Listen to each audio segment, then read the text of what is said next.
Дуслар, халкыбызның музыка уен кораллары турында сөйләвебезне дәвам итеп, бүген менә бу бик үзенчәлекле уен коралы турында сөйлисе иттем.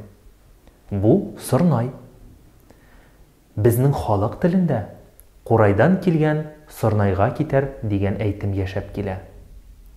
Әйтемнең асылына сырнайның төзелеше курайга бик якын булуы алынган. Бу уен коралының исеменә игътибар итсәк, аның төгәл ике сыр һәм най өлешеннән торганлыгын чамалап була. Галимнәр әйтүенчә, борынгы төрки шул исәптән татар телендә сыр, сүр сүзләре мөгез дигәнне, ә най сүзе камыш, көпшә дигәнне аңлата.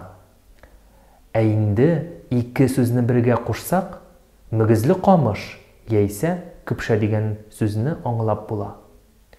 Бүгенге көндә дә сырнай милли сәхнәләребездә үзенчәлекле яңгырашы белән әллә ни үзгәреш кичермичә яши бирә. Ул төзелеше буенча катлаулы уен коралларыннан исәпләнми. Аның сыбызгы мундштук, көпшә һәм тавышы тагы да көчәйтү өчен кулланыла торган мөгез өлешләре бар. Сырнайның тишемнәре 4-тә, 6-да, 7-дә булырга мөмкин. Бу уен коралы әллә ни озын түгел.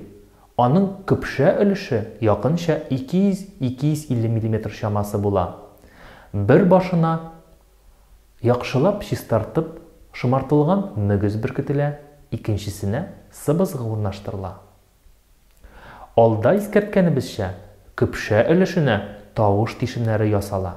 Сырнай көпшәсен курай кебек кипкән балтырган сабагыннан коры курадан ясыйлар.